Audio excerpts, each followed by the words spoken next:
Hello friends, സാഹിത്യ academy PSC ക്ലാസ്സിലേക്ക് ഏവർക്കും സ്വാഗതം. നമ്മുടെ ലെനയുണ്ടല്ലോ 2-3 ദിവസം കൊണ്ട് ഭയങ്കര പഠിത്തമാണ്, എഴുത്ത്, വായന, എനിക്കറിയില്ല എന്താണ്, ആള് ഭയങ്കര ബിസിയാണ്. അതുപോലെ തന്നെ എന്തൊക്കെ പ്ലാൻ ഉണ്ട് ആൾ കേട്ടോ. നമുക്ക് ചോദിക്കാം, എന്താ ലെന പ്രശ്നം? ഞാനിവിടെ എൻ്റെ ഇംഗ്ലീഷ് ഒന്ന് ഇമ്പ്രൂവ് ചെയ്യാൻ വേണ്ടിയിട്ട് ഓക്കെ ഇംഗ്ലീഷ് ഇമ്പ്രൂവ് ചെയ്യുന്നത് നല്ലതാണ്. ഈ ഒരു കാലഘട്ടത്തിൽ ഇംഗ്ലീഷ് അത്യാവശ്യമായിട്ടൊരു കാര്യമാണ്. ഏത് ഇന്റർവ്യൂസിനായാലും ടെസ്റ്റിനായാലും എല്ലാം ഇംഗ്ലീഷൊക്കെ ആവശ്യമാണ്. അതാണ് എൻ്റെ പ്രശ്നം. എനിക്കൊരു ഇന്റർവ്യൂ ഉണ്ട്, എനിക്കൊരു ടെസ്റ്റും ഉണ്ട്. ഇനി രണ്ടിനും എനിക്ക് ഗ്രാമർ പഠിക്കണം. ഗ്രാമർ ഒരു എന്താ പറയുക, നമ്മൾ കുഞ്ഞുനാൾ മുതലേ ഒരു മല ചുമക്കുന്ന ഒരു അനുഭൂതിയാണ് ഗ്രാമർ സെക്ഷൻ. ഗ്രാമർ പഠിച്ചു കഴിഞ്ഞാൽ സിമ്പിൾ ആട്ടോ. ആണോ? എങ്കിൽ പിന്നെ നമുക്ക് ഇന്നത്തെ ക്ലാസ് ഗ്രാമർ ആയാലോ? ക്ലാസ്സിലേക്ക്. ഓക്കെ, അപ്പം കൂട്ടുകാരെ, നമുക്ക് ഇന്ന് ഗ്രാമറിന് ഒരു പോർഷൻ നമുക്ക് എടുക്കാം. ഗ്രാമർ എന്ന് പറഞ്ഞാൽ തന്നെ ലെന, ഗ്രാമറിന്റെ സ്പെല്ലിംഗ് എന്ന് പറഞ്ഞേ. GRAMMAR. ഓ കറക്റ്റ്. കൂട്ടുകാരെ, പലപ്പോഴും എൻ്റെ ഫ്രണ്ട്സിനായാലും എനിക്കായാലും പലപ്പോഴും തെറ്റിയ ഒരു സംഗതിയാണ്. ഞാൻ ക്ലാസ്സുകളിലൊക്കെ നമ്മൾ ഗ്രാമർ ടീച്ചർ എഴുതുമ്പോഴേ ഞാൻ എഴുതുന്ന ഒരു വാക്കാണ് GRAMMER. കൂട്ടുകാരൊന്ന് നോട്ട് ചെയ്തേക്ക്. എന്താണ്? GRAMMAR ആണ് നമ്മുടെ കറക്റ്റ് ആയിട്ടുള്ള സ്പെല്ലിംഗ് എന്ന് പറയുന്നത്. ഇത് എനിക്ക് ഓർത്തിരിക്കാൻ കാരണം ഒരു എംപോസിഷൻ എന്റെ ക്ലാസ്സിൽ കിട്ടിയ ഒരു കഥയുണ്ട്. അപ്പൊ അതുകൊണ്ടാണ് ഞാനിത് കറക്റ്റ് ആയിട്ട് ഓർത്ത് വെച്ചിരിക്കുന്നത്. അപ്പൊ നിങ്ങളും ഇതേപോലെ ഓർത്ത് വെച്ചിരിക്കുക. GRAMMAR ആണ്. അപ്പൊ ഗ്രാമറിന്റെ സ്പെല്ലിംഗ് അറിയാൻ നമ്മൾ ബാക്കി പഠിച്ചിട്ട് കാര്യമില്ല. അപ്പൊ ഗ്രാമറിന്റെ സ്പെല്ലിംഗ് ഓക്കെ ആയി കൂട്ടുകാർക്ക്. ഇനി നമുക്ക് ഈ ഒരു ഇംഗ്ലീഷിൽ കേൾക്കുമ്പോൾ തന്നെ നമ്മൾ കുഞ്ഞു ക്ലാസ് മുതൽ കേട്ടുകൊണ്ടിരിക്കുന്ന ഒരു കാര്യമാണ് ആൽഫബറ്റ്സ്. അപ്പൊ ഞാൻ ഒരു കാര്യം ചോദിക്കട്ടെ, എത്ര ആൽഫബറ്റ്സ് ഉണ്ട് ഇംഗ്ലീഷില്? ആൽഫബറ്റ്സ് 26. അതിനെന്താ മാറ്റം? ഇനി പുതിയ കണ്ടുപിടിച്ചിട്ടുണ്ടോ? അപ്പൊ ആൽഫബറ്റ്സ് അർത്ഥം എന്താ? ആൽഫബറ്റ്സ് നമ്മള് മലയാളത്തിൽ അക്ഷരമാല. മലയാളത്തിൽ അക്ഷരമാലയാണ് അല്ലേ? അതെ അതെ. അപ്പൊ എത്ര അക്ഷരമാല ഉണ്ട് ഇംഗ്ലീഷില്? A to Z. അപ്പൊ എത്ര അക്ഷരമാല ഉണ്ട്? അതിലൊന്നേ ഉള്ളൂ. പിന്നെ നേരത്തെ പറഞ്ഞ ആൽഫബറ്റ് 26 എണ്ണം ഉണ്ടെന്ന്. ഓ, അപ്പൊ അത് ആൽഫബറ്റിക് ലെറ്റേഴ്സ് ആണല്ലേ? 26 ആൽഫബറ്റിക് ലെറ്റേഴ്സ് ആണ്. ഇതിനെ ഒരുമിച്ച് വിളിക്കുന്ന പേരാണെന്ത്? ആൽഫബറ്റ് എന്നുള്ളത്. ആൽഫബറ്റ് എന്ന് പറയുന്നത് അക്ഷരമാലയും നമ്മൾ ലെറ്റേഴ്സിന് വേണ്ടി ABCD എന്നൊക്കെ പറയുന്നത് എന്താണ്? ആൽഫബറ്റിക് ലെറ്റേഴ്സ് ആണ്. അപ്പൊ കൂട്ടുകാരൊന്ന് ഓർത്തിരിക്കുക, ആൽഫബറ്റിക് ലെറ്റേഴ്സ് എത്ര എണ്ണം ഉണ്ടെന്ന് വേണം ഇനി ആരെങ്കിലോടും ചോദിക്കാൻ. കൂട്ടുകാരോട് നിങ്ങൾ പറഞ്ഞു കൊടുക്കണം. അറിയാത്ത കുറെ പേരുണ്ടല്ലേ, അപ്പൊ അവരോട് പറയണം, എടാ അല്ലെങ്കിൽ എന്താണ് ആൽഫബറ്റ്സ് എന്ന് പറയുന്നത് ഒരെണ്ണമേ ഉള്ളൂ. A to Z ലെറ്റേഴ്സ് ആണ് ഈ 26 എണ്ണം എന്നുള്ളത്. ഓക്കെ, അപ്പൊ നമ്മൾ വീണ്ടും ഈ ആൽഫബറ്റിക് ലെറ്റേഴ്സിനെ രണ്ടായിട്ട് ഡിവൈഡ് ചെയ്യുന്നുണ്ട്. കോൺസണൻസും വൗവൽസും. കോൺസണൻസും വൗവൽസും ഒക്കെ കുഞ്ഞു ക്ലാസ് കേൾക്കുന്നതാണ്. എങ്കിലും നമുക്ക് ഒന്നുകൂടി അതൊന്ന് ഓർത്തെടുക്കാം. വൗവൽസ് എന്ന് പറയുന്നത് AEIOU. അതൊഴിച്ച് ബാക്കി വരുന്നതാണ് കോൺസണൻസ്. നമ്മുടെ English letters A to Z വരെ എഴുതി കഴിഞ്ഞാൽ ഈ AEIOU മാറ്റിയിട്ട് ബാക്കി വരുന്ന കോൺസണൻസ് നമ്മൾ പഠിച്ചിട്ടുണ്ട്. നമ്മൾ മലയാളത്തില് സ്വരാക്ഷരങ്ങൾ വ്യഞ്ജനാക്ഷരങ്ങൾ പറയുന്ന പോലെയാണ്. സ്വരാക്ഷരങ്ങളാണ് നമ്മുടെ വോവൽസ്, വ്യഞ്ജനാക്ഷരങ്ങളാണ് നമ്മുടെ കോൺസണൻസ് എന്ന് പറയുന്നത്. അപ്പം ഈ കോൺസണൻസ് എന്ന് പറയുമ്പോൾ നമ്മൾ കോൺസണൻസ് മാത്രം ചിന്തിച്ചാൽ പോരാ, അതിന് സൗണ്ട് ഉണ്ട് കേട്ടോ. കോൺസണൻസ് സൗണ്ട്, വോവൽ സൗണ്ട് എന്നാണ് നമ്മൾ അതിനെ അതിന്റെ ബേസിക് എന്ന് പറയാം. അല്ലെങ്കിൽ നമ്മൾ ചിന്തിച്ചു കഴിഞ്ഞാൽ ആ സൗണ്ടിനെയാണ് നമ്മൾ പ്രധാനമായിട്ട് പോയിന്റ് കൊടുക്കുന്നത്. അതിന്റെ കാര്യം പറയുമ്പോഴാണ് നമ്മൾ ലെറ്റേഴ്സ് പറഞ്ഞു 26 ആൽഫബറ്റിക് ലെറ്റേഴ്സ് ആണ്. ഓരോ ലെറ്ററിനും പല സൗണ്ടുകളുണ്ട്. അപ്പൊ അങ്ങനെയാണെങ്കിൽ നമുക്ക് 44 സൗണ്ട് ഉണ്ടെന്ന് വേണം പറയാം. ഓക്കെ, 44 സൗണ്ട് ഉണ്ട്. അപ്പൊ ഈ സൗണ്ട് വീണ്ടും നമ്മൾ ഡിവൈഡ് ചെയ്യുന്നുണ്ട് അല്ലേ? സൗണ്ടിൽ 20 വോവൽസും 22 കോൺസണന്റ് സൗണ്ട്സും ഉണ്ട്. ഓക്കെ, അപ്പൊ സൗണ്ട് നമ്മൾ എക്സാമ്പിൾ പറഞ്ഞു കഴിഞ്ഞാൽ A എടുത്തു കഴിഞ്ഞാല് ഓക്കെ, ആപ്പിൾ പറയാം, ആഷ് പറയാം. ആഷ് എന്ന് പറഞ്ഞാൽ കുറച്ചുകൂടി നീട്ടി പറയുന്നത് ഓവലാണ് അവിടെ വന്നത്. പിന്നെ എമങ് എന്നുള്ളൊരു സൗണ്ട്. അപ്പം A എന്ന് പറയുന്ന ലെറ്ററിന് തന്നെ ഒരു 3-4 സൗണ്ട്സ് ഉണ്ട്. അങ്ങനെയെങ്കിൽ ഓരോ ലെറ്ററിന്റെ കാര്യം പറയണോ? അങ്ങനെയാണ് 44 സൗണ്ട്സ് വരുന്നത്. ഓക്കെ, അപ്പം നമുക്ക് ഇപ്പം ബേസിക് ആയിട്ട് അറിഞ്ഞിരിക്കേണ്ടത് ലെറ്ററിന്റെ കാര്യമാണ്. അപ്പൊ നമ്മൾ പറയാം 21 കോൺസണന്റ് സൗണ്ടും 5 വോവൽസുമാണ് ഉള്ളത്. അങ്ങനെ നമുക്ക് വരുന്നത് 26 ആൽഫബറ്റിക് ലെറ്റേഴ്സ് ആണ്. ഓക്കെ, അപ്പൊ കൂട്ടുകാർ ഓർത്തിരിക്കുക. കൂട്ടുകാരുടെ നോട്ടിലൊരു ഡെക്കറേറ്റ് ഒക്കെ ചെയ്തിട്ടേക്ക് 21C + 5B = 26AL means 21 consonants plus 5 vowels equal to 26 alphabetic letters. Okay, അപ്പൊ ക്ലിയർ ആയല്ലോ കൂട്ടുകാരെ? ഇനി ഞാൻ പറയാൻ ഉദ്ദേശിച്ചത് ആൽഫബറ്റിക് ലെറ്റേഴ്സ് ചേരുമ്പോൾ വേർഡ്സ് ഉണ്ടാവുന്നു അല്ലേ? അതെ. അപ്പൊ വേർഡ്സ് എല്ലാം കൂടെ കൂടി ചേരുമ്പോൾ എന്തുണ്ടാകുന്നു? സെന്റൻസ് ഉണ്ടാവുന്നു. അങ്ങനെയാണെങ്കിൽ ഞാനൊന്ന് ചോദിച്ചോട്ടെ, എനിക്ക് നേരത്തെ ക്ലാസ്സുകൾക്ക് ഡൗട്ടാണ്. ഈ വേർഡ്സ് എല്ലാം ചേരുമ്പോൾ സെന്റൻസ് ഉണ്ടാവുകയാണെങ്കിൽ ഞാൻ പറയുകയാണ്, ക്യാറ്റ് എന്താണ്? ക്യാറ്റ് ഒരു വേർഡാണ്. ക്യാച്ച് ഒരു വേർഡാണ്, മൗസ് വേർഡാണ്. ഇത് മൂന്നും ഞാൻ നോട്ടിൽ എഴുതി കഴിഞ്ഞാൽ അത് സെന്റൻസ് എന്ന് പറയാൻ പറ്റുമോ? ക്യാറ്റ് ക്യാച്ച് മൗസ് എന്ന് പറയുമ്പോൾ ഒരു സെന്റൻസ് നമുക്ക് ഫുള്ളി പറയാൻ പറ്റത്തില്ല. ബിക്കോസ് നമ്മളത് പറയുമ്പോൾ നമുക്കൊരു മീനിങ് കിട്ടുന്നില്ല.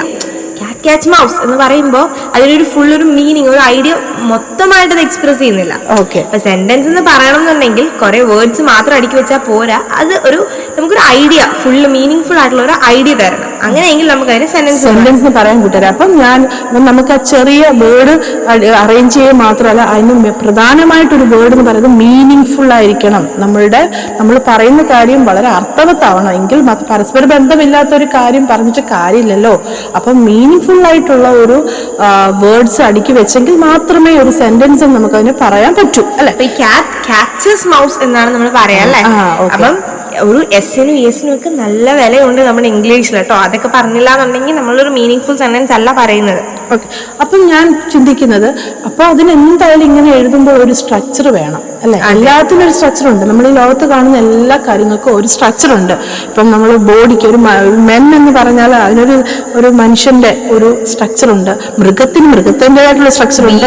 വീടിൻ്റെതായിട്ടുള്ള സ്ട്രക്ചർ ഉണ്ട്, അല്ലെ? എല്ലാ കാര്യങ്ങളും എടുത്ത് നോക്കിയാലും അതിന്റെ തന്നെ സ്പെഷ്യാലിറ്റി ആയിട്ടുള്ള സ്ട്രക്ചർ എല്ലാത്തിനും ഉണ്ട്, അല്ലെ? എങ്കിൽ മാത്രമേ അതിനെ നമുക്ക് തിരിച്ചറിയാൻ പറ്റില്ല. എല്ലാവരും ഒരുപോലെ ഇരുന്നെങ്കിൽ ചിലപ്പോൾ നമ്മൾ തിരിച്ചറിയാൻ പറ്റത്തില്ല. അപ്പൊ ഈ സ്ട്രക്ചർ എന്താണ്? ഇംഗ്ലീഷിൽ അതിപ്പോ ഇംഗ്ലീഷ് ലാംഗ്വേജിന്റേതായിട്ടുള്ള സ്ട്രക്ചർ ഉണ്ട്. അപ്പൊ അത് നമ്മൾ ഇംഗ്ലീഷ് വേർഡ്സിനെ അല്ലെങ്കിൽ സെന്റൻസിനെ നമ്മൾ അറേഞ്ച് ചെയ്യുമ്പോൾ ഈ ഒരു പാറ്റേണിലാണ് സബ്ജക്ട്, വെർബ്, ഒബ്ജക്ട് എന്നുള്ളൊരു ഓർഡറിലാണ് നമ്മൾ ഇംഗ്ലീഷിലെ വേർഡ്സിനെ നമ്മൾ അറേഞ്ച് ചെയ്യുന്നത്. അപ്പൊ കൂട്ടുകാർക്ക് കുറച്ചുകൂടെ അതൊന്ന് എക്സ്പ്ലെയിൻ ചെയ്തേക്കും. നമ്മൾ പഠിച്ചിട്ടുള്ള സംഗതി തന്നെയാണ്. അപ്പൊ ഞാനിപ്പോ ഒരു എക്സാമ്പിൾ പറയാണ്. ഇപ്പൊ മലയാളത്തിൽ എനിക്ക് ഏറ്റവും ഇഷ്ടപ്പെട്ട നടനാണ് മുകേഷ്. എനിക്ക് ഫേവറേറ്റ്, പണ്ട് കുറെ നല്ല നല്ല favourite cinema. Okay. Comedy entertainer തുടങ്ങിയ നല്ല സിനിമകളൊക്കെ അഭിനയിച്ചിട്ടുണ്ട്. അപ്പൊ ഈ മുകേഷിന്റെ ഒരു ഫാമിലി എന്ന് പറഞ്ഞാൽ ഒരു നാടകത്തിൽ നിന്ന് വന്ന ആളുകളാണ് കൂടുതലും. പെങ്ങളായാലും മുകേഷിന്റെ റിലേറ്റീവ്സ് എല്ലാം ഒരു നാടകത്തില്, ഒരു കലാപരമായിട്ടൊരു കുടുംബമാണ്. അപ്പം ഞാൻ കൊല്ലംകാരനും കൂടെയാണ്, അഭിമാനിക്കാം. അപ്പം മുകേഷ് സാറിന്റെ വെച്ചിട്ട് ഞാനൊരു ജസ്റ്റ് ഒരു എക്സാമ്പിൾ ഞാൻ എഴുതിയിട്ടുണ്ട്. Mukesh acts in drama. അപ്പൊ അതില് ലെന പറയുന്നത് പോലെ ഇതിന്റെ അകത്ത് എന്താണ് സബ്ജക്റ്റ്, ഏതാണ് വെർബ്, ഏതാണ് ഒബ്ജക്റ്റ് എന്ന് എക്സ്പ്ലെയിൻ ചെയ്യാമോ? നമ്മൾ അതിന്റെ ഒരു മലയാളം പറയുകയാണെങ്കിൽ നമുക്ക് പറയാം മുകേഷ് നാടകത്തിൽ അഭിനയിക്കുന്നു, അല്ലെ? മുകേഷ് ആക്ട്സ് ഇൻ ഡ്രാമ എന്നാണ് പറയുക. അപ്പൊ മുകേഷ് എന്ന് പറയുന്നതാണ് നമ്മൾ സബ്ജക്ട്, വെർബ്, ഒബ്ജക്റ്റീവ് പറയുകയാണെങ്കിൽ മുകേഷ് ഈസ് എ സബ്ജക്ട്, അവിടെ ആക്ട് എന്നുള്ളതാണ് വെർബ്, ഇൻ ഡ്രാമ എന്ന് പറയുന്നതാണ് ഒബ്ജക്റ്റ്. അപ്പം ലെന പറഞ്ഞത് വെച്ചിട്ട് എനിക്കൊരു രസകരമായ ഒരു സ്റ്റോറി ക്രിയേറ്റ് ചെയ്യാൻ തോന്നുന്നേ. അപ്പം ഈ ഒരു sentence Mukesh acts in drama, അതില് ഇതൊരു നാടകമായിട്ട് നമുക്ക് ആ വേർഡിനെ എടുത്താലോ? നാടകത്തിലെ നായകൻ ആരാണ്? മുകേഷാണ് കേട്ടോ. അപ്പൊ നമ്മൾ ഇംഗ്ലീഷിൽ അത് ആ നായകന് പകരം നമുക്ക് സബ്ജക്റ്റ് എന്ന് പറയാം, അല്ലെങ്കിൽ നടൻ. അതാണ് ഈ സെന്റൻസിലെ ഒരു നടനാണ് നമ്മുടെ മുകേഷ്. മുകേഷ് എന്തെങ്കിലും ഒരു നടനായിട്ട് അവിടെ നിന്നാൽ അത് ശരിയാവൂ? നമ്മുടെ നാടകം നന്നാവത്തില്ല. മുകേഷ് എന്തെങ്കിലും അവിടെ ചെയ്യണം, നടിക്കണം, അല്ലെ? നടിക്കുന്ന ആളാണ്. അപ്പൊ അത് നടിക്കുക എന്ന് പറയുന്നത് ഒരു ക്രിയയാണ്. അഭിനയിക്കുക എന്ന് പറയുന്ന ഒരു ക്രിയയാണ്. അതാണ് ആക്ട്സ്, അതാണ് വെർബ്. അപ്പൊ നമുക്ക് സബ്ജക്റ്റ് കിട്ടി, വെർബ് കിട്ടി. മുകേഷ് എന്ന് പറയുന്ന നായകനെ നമുക്ക് ഇംഗ്ലീഷിൽ നമുക്ക് സബ്ജക്റ്റ് എന്നും പറയാം. നടിക്കുന്നതിനെ അല്ലെങ്കിൽ പ്രവൃത്തി ചെയ്യുന്ന ഒരാളാണ്, പ്രവർത്തിക്കുന്ന അതാണ് ക്രിയയാണ് വെർബ്. ഓക്കെ. അപ്പം ഇങ്ങനെ നടനും നടിക്കുകയും ചെയ്യുന്നു, അത് എവിടെങ്കിലും ചെയ്യണം, അല്ലെ? അതിന് ഒരു ഒബ്ജക്റ്റ് വേണം, അതാണ് ഡ്രാമ. നമുക്ക് ഒബ്ജക്റ്റ് ആയിട്ടും എടുക്കാം, അല്ലേ ലെന? അതെ. നമ്മള് മലയാളത്തില് മുകേഷ് നാടകത്തിൽ അഭിനയിക്കുന്നു. അപ്പൊ അവിടെ നമ്മൾ എപ്പോഴും പറയുമ്പോൾ ആരാണോ ചെയ്യുന്നത് അയാൾക്കാണ് നമ്മൾ ഇമ്പോർട്ടൻസ് കൊടുക്കുന്നത്. അപ്പൊ ഇവിടെ ആരാ ചെയ്യുന്നത്? മുകേഷ് ആണ് ചെയ്യുന്നത്. അപ്പൊ നമ്മൾ അയാളാണ് നമ്മുടെ ഇമ്പോർട്ടൻസ് കൊടുത്തു, മലയാളത്തിലും ഇംഗ്ലീഷിലും. രണ്ടാമത് വരുമ്പോൾ മലയാളത്തിൽ നമ്മൾ എപ്പോഴും ഒബ്ജക്റ്റിനാണ് ഇമ്പോർട്ടൻസ്. അതാണ് എനിക്കൊരു സംശയം തോന്നില്ല. നമ്മളിപ്പം ഈ ഒരു English word Mukesh acts in drama, ഇത് മലയാളത്തിൽ നേരെ നമ്മൾ എഴുതുകയാണെങ്കിൽ മുകേഷ് സെയിം നെയിം തന്നെ, മുകേഷ് തന്നെ എഴുതി. ആക്ട്സ് എന്ന് പറയുമ്പോൾ രണ്ടാമത് നമ്മൾ അഭിനയിക്കുന്നു, മുകേഷ് അഭിനയിക്കുന്നു നാടകത്തിൽ മുകേഷ് അഭിനയിക്കുന്നു ഡ്രാമ. പക്ഷെ അതൊരു പൂർണ്ണത എത്തുന്നില്ല, മീനിങ് എത്തുന്നില്ല. പക്ഷെ മലയാളം അതാണ് നമ്മുടെ ഇംഗ്ലീഷിനും മലയാളത്തിൽ സ്ട്രക്ചറിന്റെ വ്യത്യാസം എന്ന് പറയുന്നത്. നമ്മൾ ഇംഗ്ലീഷിൽ എപ്പോഴും സബ്ജക്ട് കഴിഞ്ഞാൽ ഉടനെ ഇമ്പോർട്ടൻസ് കൊടുക്കുന്നത് വേർബിനാണ്. പ്രവൃത്തി കഴിഞ്ഞിട്ടേ ഉള്ളൂ പിന്നെ നമ്മുടെ ഒബ്ജക്റ്റ് നമ്മുടെ ഇംഗ്ലീഷിൽ. പക്ഷെ മലയാളത്തിൽ നമ്മൾ മലയാളികൾ എപ്പോഴും ആള് കഴിഞ്ഞു കഴിഞ്ഞാൽ പിന്നെ ഇമ്പോർട്ടൻസ് കൊടുക്കുന്ന അവിടുത്തെ ഒബ്ജക്റ്റിനാ. പ്രവൃത്തിയൊക്കെ പിന്നെ നമ്മള് ഇമ്പോർട്ടൻസ് കൊടുക്കുന്നത് അല്ലേ? ഓക്കെ. അപ്പൊ മുകേഷ് നാടകത്തിൽ അഭിനയിക്കുമ്പോൾ നമ്മൾ ഇംഗ്ലീഷിൽ വരുമ്പോൾ അങ്ങനെ തന്നെ നമ്മൾ ഇംഗ്ലീഷിൽ ട്രാൻസ്ലേറ്റ് ചെയ്യരുത്. നമ്മൾ ഇംഗ്ലീഷിൽ അതിൻ്റെതായിട്ടുള്ള സ്ട്രക്ചർ ഉണ്ട്, അതാണ് ഇവിടെ പറയുന്നത്. കഴിഞ്ഞാൽ ഉടനെ നമ്മൾ എഴുതേണ്ടത് വെർബ് ആയിരിക്കണം. വെർബ് കഴിഞ്ഞതിന് ശേഷം മാത്രമേ എന്താണോ അയാൾ ചെയ്തത് അല്ലെങ്കിൽ എന്തിനെയാണോ സൂചിപ്പിച്ചത് അത് ഒബ്ജക്റ്റ് കൊടുക്കാൻ പാടുള്ളൂ. ഓക്കെ. അപ്പം നിങ്ങൾക്ക് ക്ലിയർ ആയെന്ന് കരുതുന്നു. നമ്മളിനി കൂടുതൽ ഗ്രാമർ പറഞ്ഞ് ഇപ്പം നിങ്ങളെ കൺഫ്യൂഷനിലാക്കുന്നില്ല.